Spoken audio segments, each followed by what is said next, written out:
the mayor here and Bill and Jerry and John for being here. We thank all of you for coming out today.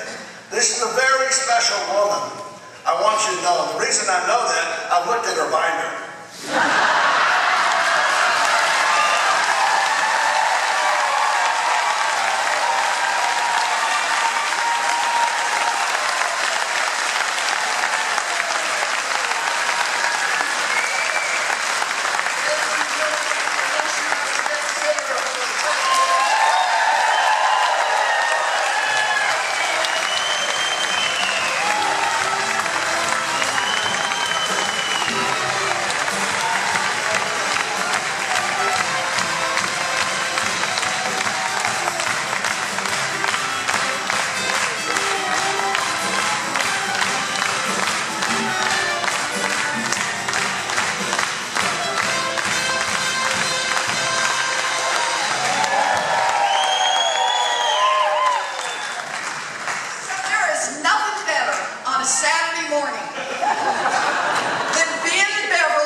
War hero give you a kiss.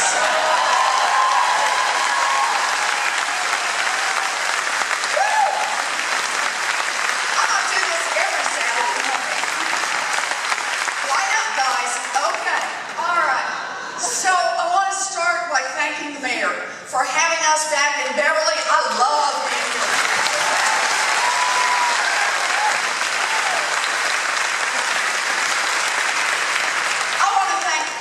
For being here. Thank you very much, John. I appreciate it. Thank you. And I want to thank every one of you good-looking guys for being here. This is what really adds to it on a Saturday morning. Thank you. Thank you. Now, I got handed something just as I came in. I only got 2 of them. But maybe we can have a chance to have some more of these made. But I've got Veterans for Warren, one for Max Cleland here, and one for my cousin, Seti Warren.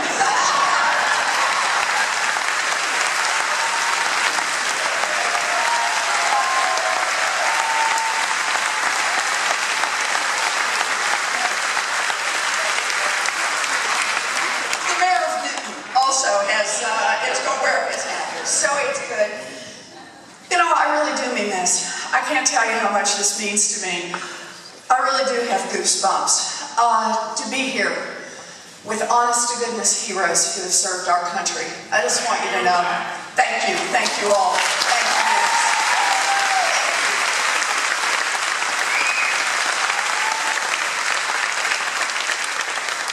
And Max said it right. I am a baby sister. You know, there's something about baby sisters. I got 3 older brothers. All 3 served in the military. My oldest brother was career military, and I'll tell you something that I learned. The 6 years back and forth that he did 288 combat missions in Vietnam, I learned what it means to have somebody away and in harm's way, what it means to families all across this country. And I just want to say, I came to understand that our military folks and their families are tough, smart, and resourceful. And we are deeply grateful as a country to every one of them.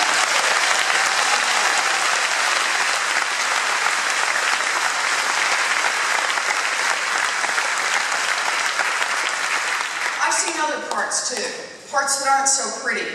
I've watched my brothers struggle sometimes with the Veterans Administration, struggle to get the health care they need. It's tough out there.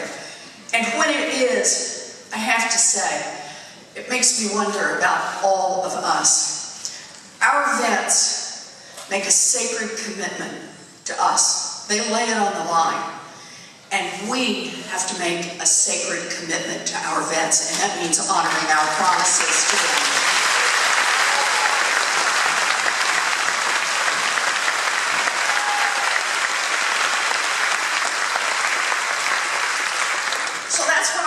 From my brothers, that and the difference between dual carbs and single carbs, which is not about food.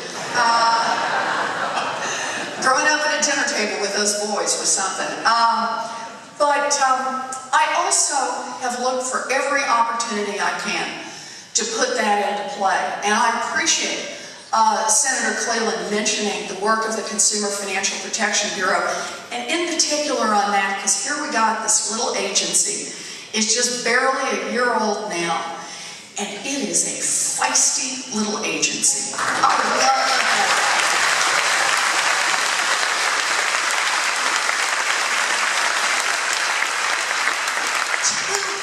Commercials about that agency. The first one, Holly Petraeus, who I got to head up the Office of Service Member Affairs. Now there's a pistol.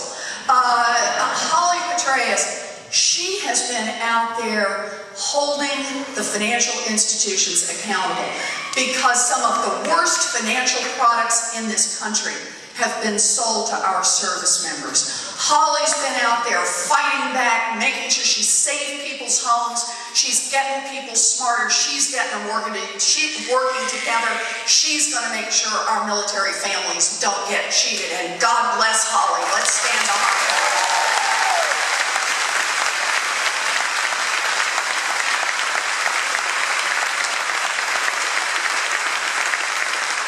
The other little commercial I want to put in, here's this little agency, barely a year old, and this little agency has already managed to force, just one area it's working in, managed to force credit card companies to refund more than $500 million to customers they wish.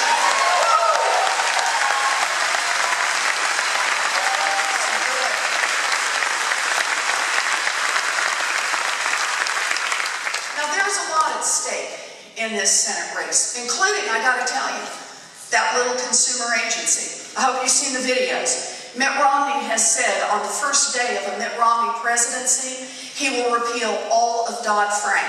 That would include that little consumer agency in there.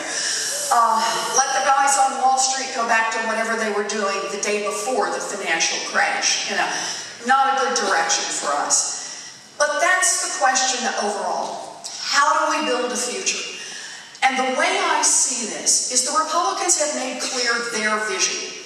They say, cut taxes for those at the very top and let everybody else pick up the pieces. Their vision of America is one that says, I got mine, the rest of you are on your own. We are better than that.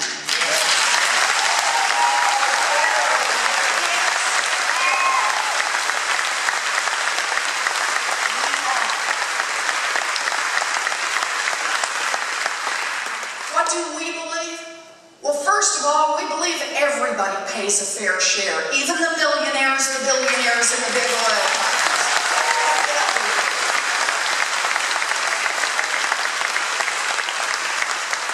And we believe that we make the investments together to build a future.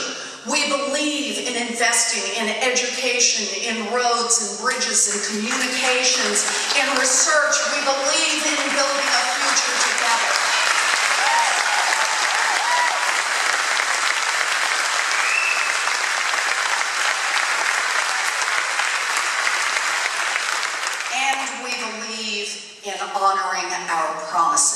Honoring our promises to our vets, honoring our promises to our seniors, honoring our promises to each other to make a better, stronger America. That's what we believe.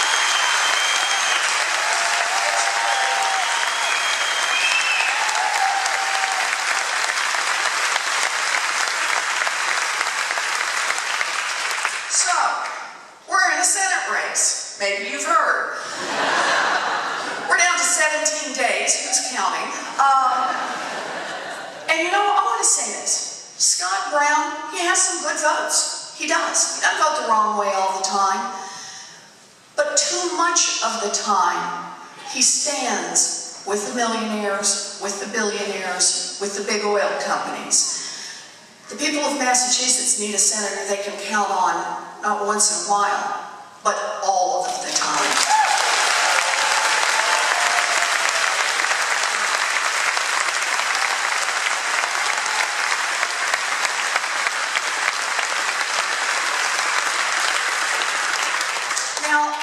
Senator Brown has said I shouldn't talk about his votes. That is true. In fact, the first time I heard this, I thought I misheard it. So he went out in front of the press the next day and said it one more time, that that woman should not be talking about how I vote. Well, I didn't grow up with 3 older brothers to be pushed back that easy.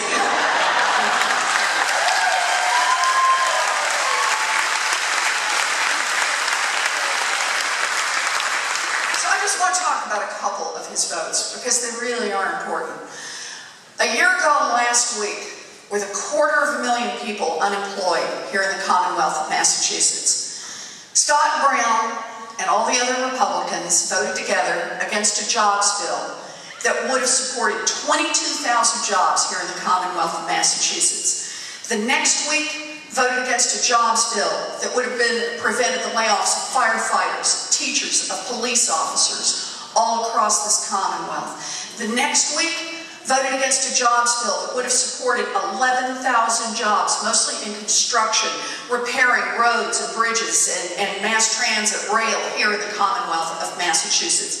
Voted no, voted no, voted no, and in case you missed the point, voted against the extension of unemployment benefits 16 times. So let me make this clear. Let me make this clear. I want to go to Washington to fight for jobs for people who want to work.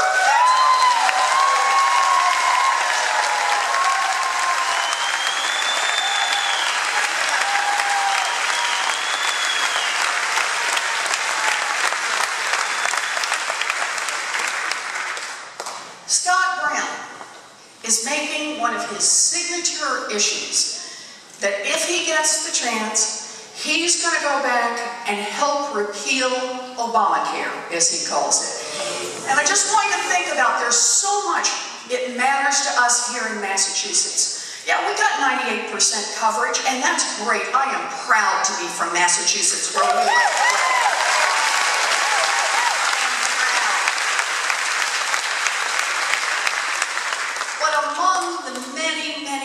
Benefits of the Affordable Care Act includes the fact that seniors are now getting more help paying for their prescription drugs. One free annual exam, free preventive services.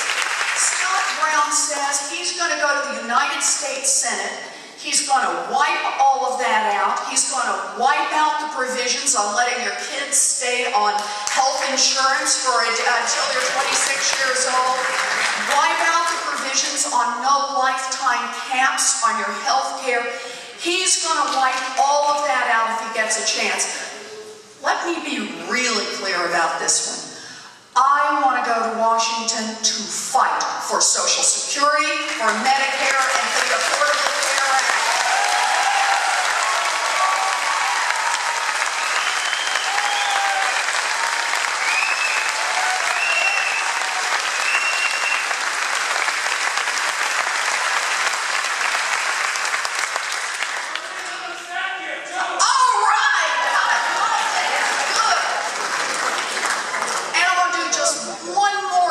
Just one more vote. It's like eating from a buffet table. I gotta pick here.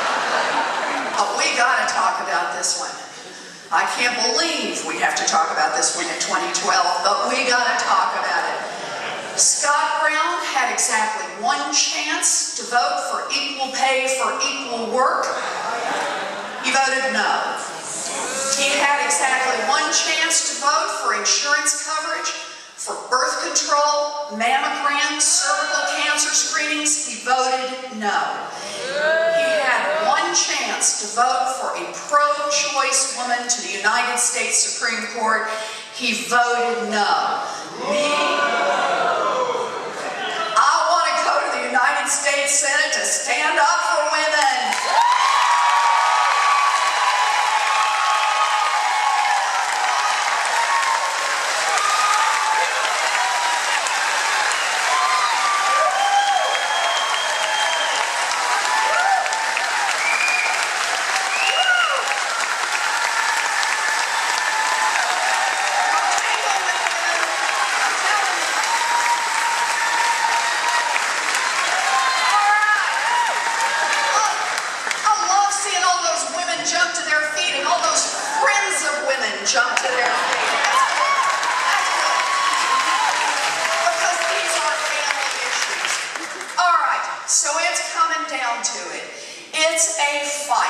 Now, before I decided to get into this race, I went around the state. I never thought I was going to run for public office. In fact, some of you may have heard, I never have run for public office before.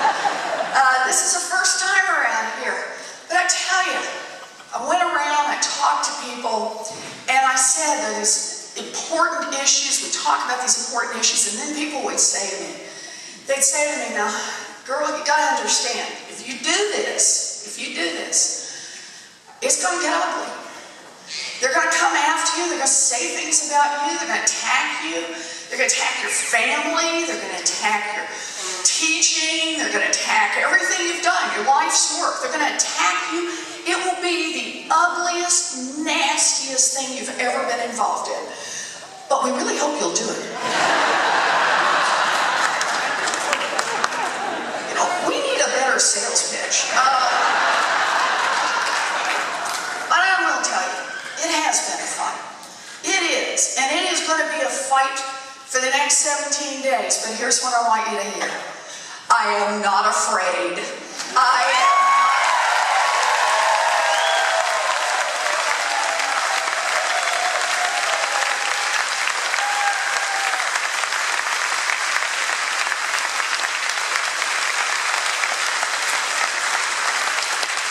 Let me tell you why I am not afraid. I am not afraid because I know why I am in this race. I know that this race is about our values. This race is about who we are as a people and what kind of country we are going to build. And what I know more than anything else is I am not in this race alone. I have you. And that's